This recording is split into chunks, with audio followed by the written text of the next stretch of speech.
Je suis déjà allé plusieurs fois à la CAF, ça aussi, je l'ai pourtant spécifié, que à chaque fois que je suis allé à la CAF, j'ai pris mon petit ticket, je suis allé devant un téléconseiller, enfin pas un téléconseiller du coup, un conseiller, et ils me disent à chaque fois la même chose, je n'ai pas la main sur votre dossier parce que c'est d'autres techniciens qui sont en train de travailler dessus, et je peux rien faire pour vous.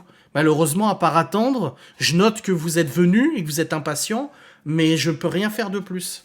Et du coup, j'ai même pris rendez-vous avec quelqu'un à Saint-Dié qui se déplace de la CAF et tout. J'ai vu la meuf m'a dit on va résoudre le problème, monsieur. C'était il y a un an et demi. Elle m'a donné tous les papiers à re-remplir encore une fois. Je suis rentré à la maison, j'ai re-rempli tous les papiers. J'y suis retourné le lendemain matin. Je lui ai donné mes papiers en personne, droit de main dans la main, en lui disant voilà. Elle me dit vous inquiétez pas, cet après-midi, je le dépose dès la première heure d'ouverture, du coup 14 ou 13 heures quand ils reviennent de bouffer, je dépose sur le dossier et ça va être résolu. Résultat des courses, quand j'ai appelé 3 jours après, ils m'ont dit on n'a jamais eu de dossier. Et ils m'ont redemandé de nouveau le dossier. Non mais... Ah, des gens ils m'ont dit tu devrais faire un sitting, tu devrais squatter la CAF tant qu'ils n'ont pas résolu ton dossier et faire un scandale. Il y a déjà une information judiciaire, bon je suis pas mise en examen, mais il y a déjà une information judiciaire, on a ma gueule dans tous les médias. Si je commence à faire un sitting, squatter et foutre le bordel à la CAF, je suis pas sûr que ça arrange mon cas. Hein. On m'a dit tu devrais saisir le médiateur. J'ai saisi le médiateur, la réponse était trop de dossiers. J'ai plus de place actuellement pour la médiation. Une grève de la faim. Non, pas moi, non. Laissez mon alimentation tranquille, s'il vous plaît. Ouais, demain matin, j'attends de voir s'il y a une mise à jour, et puis on va devoir rappeler, c'est tout. Ouais, comme la meuf qui nous a dit une fois, si vous aviez été étranger, ça serait déjà résolu depuis longtemps.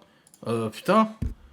Et j'ai une abonnée en janvier qui m'avait écrit sur Insta, bon, elle a peut-être pas le droit, mais elle m'a envoyé un courrier, elle traite des dossiers CAF, et elle m'avait envoyé comme quoi elle avait eu des demandeurs du RSA qui avaient fait leur demande le 20 janvier, et le 30 janvier, c'était réglé, ils avaient leur RSA. De toute façon, Laura l'avait appelé aussi en septembre dernier, et il lui avait dit votre dossier n'est pas urgent. Elle dit ouais, enfin ça fait plus de 2 ans et demi qu'on n'a plus de CAF, qu'on n'a pas d'allocation familiale, on a 5 enfants et tout. Elle a dit oui, mais c'est pas un dossier urgent. Pour moi alors ils ont des consignes de vous faire poireauter tant que le côté, mais ça n'a, mais en fait, mais vous êtes, je suis désolé Sirène, mais vous faites des films, mais vous faites des films, mais n'importe quoi. D'où la CAF ferait poireauter en attendant des suites judiciaires, mais ça n'a rien à voir.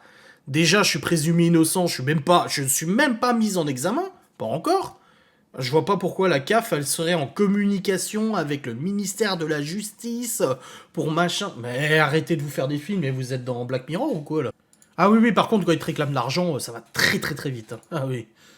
Ouais, ils savent faire pour réclamer de l'oseille. Hein. Oui. J'ai déjà eu des trop perçus il y a de nombreuses années. T'inquiète, hein, ils sont là, et ils tapent à ta porte, et faut que tu payes tout de suite. Hein. Une fois, moi, les impôts m'avaient prélevé 1000 euros en avis à tiers détenteur, mais je les devais pas parce que mon entreprise était fermée. Mais ils m'ont prélevé quand même plusieurs années. En fait, j'avais fermé une entreprise il y a 10 ans, 12 ans. Et sauf qu'ils ont continué de vouloir me prélever la cotisation foncière des entreprises, la CFE. Ceux qui sont entrepreneurs la connaissent. Et c'est 300 balles. C'était 300, ça faisait 900 euros. Et un jour, quand j'avais déménagé, j'habitais en Lorraine, du coup, j'étais revenu en Lorraine. Je regarde mon compte bancaire à moins 1000 balles. Et je dis, ouah, c'est quoi ça sur mon livret, tu sais.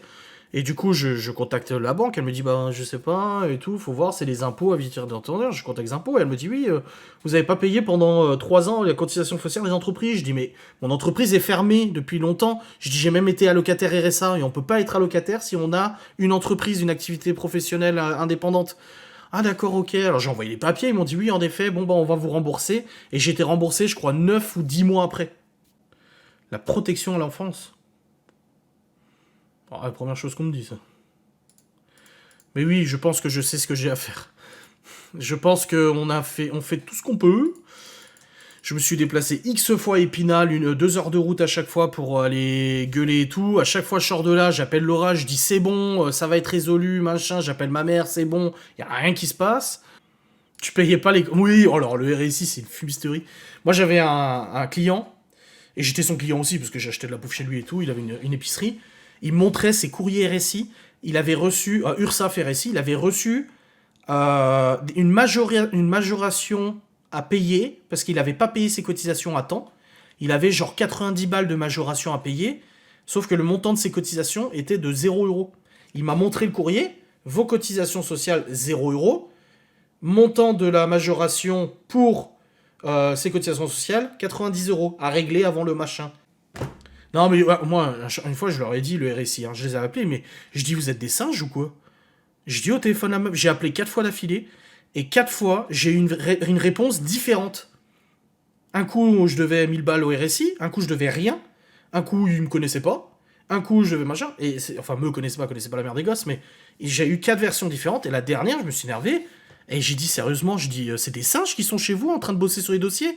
Ah, pourquoi vous dites ça? Je dis, bah, parce que je sais pas, 4 fois que je vous appelle, regardez dans votre truc, ça doit être marqué, et 4 fois que vous me donnez une réponse différente. Impossible de savoir. Oh là là.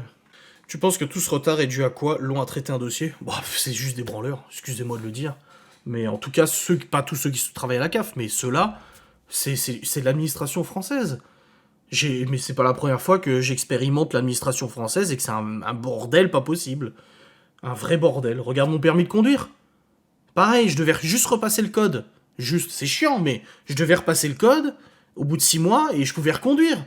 Et du coup, ils ont transféré mon dossier de Meurthe-et-Moselle à Vosges, ils l'ont paumé. Résultat, je suis hors délai, ça faisait 9 mois, et j'ai dû tout repasser. Parce qu'ils ont paumé mon dossier. Bah non, je suis désolé, l'administration française, c'est une catastrophe. 1 mois pour une carte vitale. Ah bah moi 6 mois. Pareil, bah ça aussi. La mère des gosses décède. J'écris à la sécu en disant, il faut mettre les... Parce que quand ils avaient des soins, des trucs comme ça, moi, ils étaient pas sur ma carte vitale, les gosses. J'avais un problème. Et du coup, bah, je payais.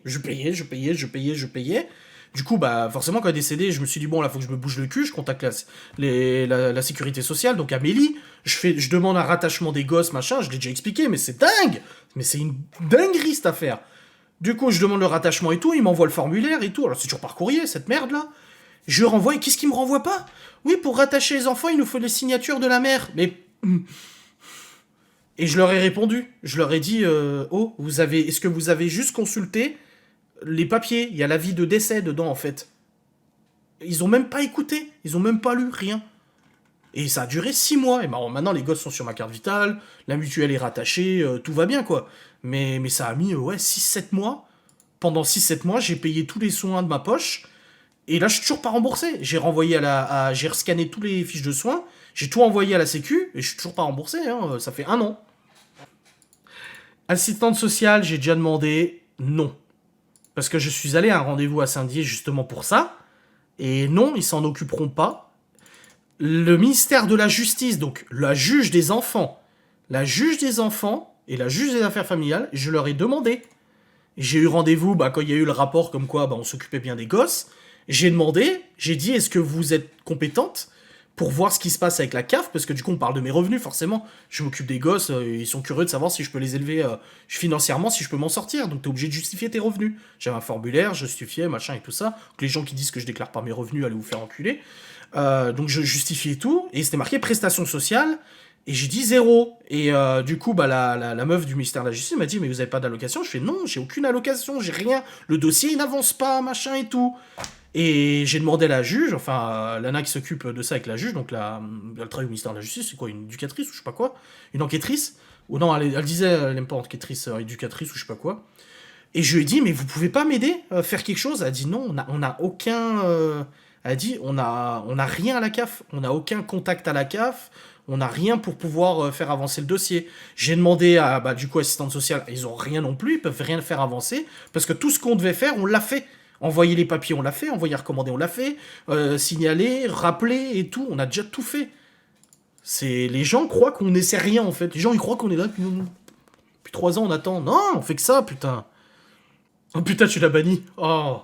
Elle va venir râler, elle va me contacter pour râler, elle va m'écrire un commentaire de merde en disant ouais, c'est scandaleux, je donne juste des conseils et je me fais bannir par tes modérateurs. On connaît la chanson exactement. Non, mais c'est rageant en fait parce que tu sais, nous, ça nous pompe de l'énergie toute cette histoire de CAF. Puis tout le reste, tout ce qu'il y a, le reste, ça t'enfume l'esprit, ça te prend la tête et tout, et t'as des gens qui viennent encore commenter en disant oh, tu devrais faire ça, putain, mais tu crois que je l'ai pas déjà fait? Oh, tu me prends pour un débile ou quoi? Bien sûr que j'ai déjà essayé, bien sûr que j'ai déjà fait, bien sûr que j'ai déjà essayé de faire ça. Enfin, on a 35 ans, 34-35, je pense qu'on sait quand même un petit peu gérer ces choses-là, quoi. Enfin, désolé, on n'est pas des cassos, quoi, je suis désolé de le dire, mais on sait un minimum gérer. Une fois, je suis déjà allé voir une assistante sociale il y a de nombreuses années qui m'avait dit, mais en fait, vous avez pas besoin de moi, vous savez faire des papiers. Bah oui, ouais, bah non, bah dans ce cas-là, si vous savez remplir des papiers, moi, je vous servirai à rien. Oh là là, quelle histoire. Quelle histoire, quelle histoire. Je vais dire à Geoffrey de lancer le sloop. Ah putain. Nombreuses stations de carburant fermées, plus de gasoil. Ouais, moi j'ai fait plein du Q7, le plein de la 3, et je suis allé en moto ce matin faire le plein. Un câlin à tes chats, tu seras zen.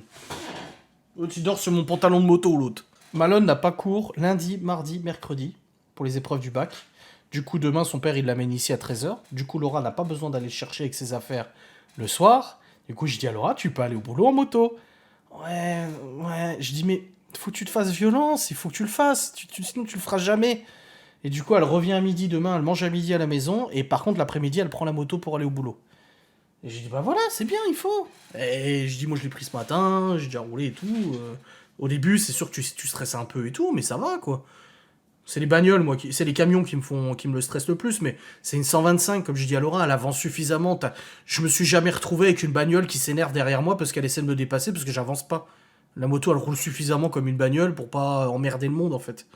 Donc ça va. Ouais, mais c'est même pas ça, c'est que je double pas les camions, mais le truc, c'est que quand t'as un camion derrière toi, moi, c'est ce qui me stresse. 110 km/h. Bah là, la nôtre, elle peut. L'ancien propriétaire, il m'a dit qu'elle pouvait monter à 130.